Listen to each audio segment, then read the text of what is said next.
Assalamualaikum warahmatullahi wabarakatuh. Perkenalkan, saya Margareta Rahayu Trisnaningsi, NPM 227555141, Program Studi Akuntansi Perpajakan kelas 4E, Politeknik Negeri Lampung. Di sini saya akan mempresentasikan tugas mata kuliah Akuntansi Pertanian mengenai akuntansi panen kelapa sawit dan akuntansi produksi kelapa sawit. Akuntansi panen kelapa sawit. Panen adalah pemotongan tandan buah dari pohon sampai dengan pengangkutan ke pabrik yang meliputi kegiatan pemotongan tandan buah segar, kemudian pengutipan brondolan, pemotongan pelepah, pengangkutan hasil ke TPH, dan pengangkutan hasil ke pabrik. Nah, secara umum, kelapa sawit itu dapat dipanen pada umur 3,5 tahun dari masa penanaman, tergantung dari mutu perawatan yang diberikan dan jenis varietas yang ditanam. Untuk pemanenan yang terlalu muda itu akan mengakibatkan sedikitnya kelapa sawit yang dihasilkan, dan juga pemanenan yang terlalu tua akan menyebabkan buah akan segera membusuk.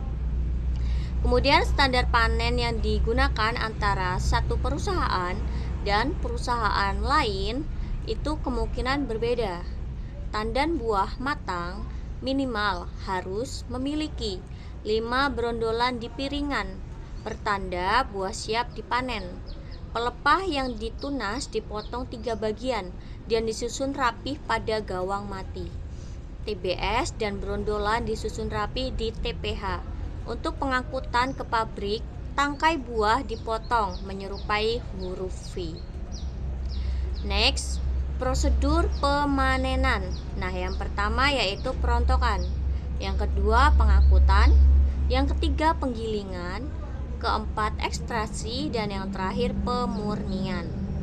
Next, identifikasi biaya panen. Nah, untuk biaya-biayanya sendiri meliputi biaya tenaga kerja, biaya transportasi, biaya perlengkapan panen, biaya peralatan panen, dan yang terakhir biaya perawatan TM. Selanjutnya, akuntansi produksi kelapa sawit. Nah, akuntansi produksi kelapa sawit itu bertujuan untuk mengumpulkan seluruh biaya yang dikeluarkan selama proses produksi untuk memberikan informasi yang relevan dan andal tentang harga pokok produksi di setiap tahap proses produksi. Untuk akuntansi produksi kelapa sawit mengikuti alur akuntansi biaya proses. Next, seluruh biaya yang dikeluarkan selama proses produksi itu dapat diklasifikasikan menjadi 4. Nah, yang pertama yaitu biaya bahan baku atau TBS. Yang kedua, biaya tenaga kerja langsung atau upah. Yang ketiga, biaya bahan penolong. Kemudian biaya overhead pabrik meliputi BBM dan penyusutan. Nah, di dalam lingkungan sistem informasi akuntansi yang serba terkomputerisasi, sistem akuntansi akan dapat secara tepat menangkap setiap biaya produksi yang dikeluarkan. Next, kita masuk ke jurnal proses produksi. Untuk yang pertama, pengumpulan biaya produksi.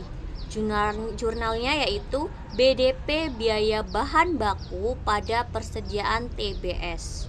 Kemudian BDP biaya tenaga kerja langsung pada kas atau bank. Kemudian BDP biaya bahan penolong pada persediaan bahan penolong. Dan yang terakhir BDP BOP pada persediaan OP atau dan lain-lain. Selanjutnya, pengakuan persediaan barang jadi. Untuk jurnalnya, persediaan barang jadi pada BDP biaya bahan baku, BDP biaya tenaga kerja langsung, BDP biaya bahan penolong, BDP BOP. Untuk jurnal pengakuan persediaan dalam proses akhir tahun, persediaan barang dalam proses pada BDP biaya bahan baku, BDP biaya tenaga kerja langsung, BDP biaya bahan penolong, BDP BOP. Untuk jurnal selanjutnya yaitu jurnal penjualan barang jadi, yaitu bank atau piutang pada penjualan dan beban pokok penjualan pada persediaan barang jadi. Sekian presentasi yang dapat saya sampaikan, kurang lebihnya saya mohon maaf. Saya akhiri, wassalamualaikum warahmatullahi wabarakatuh.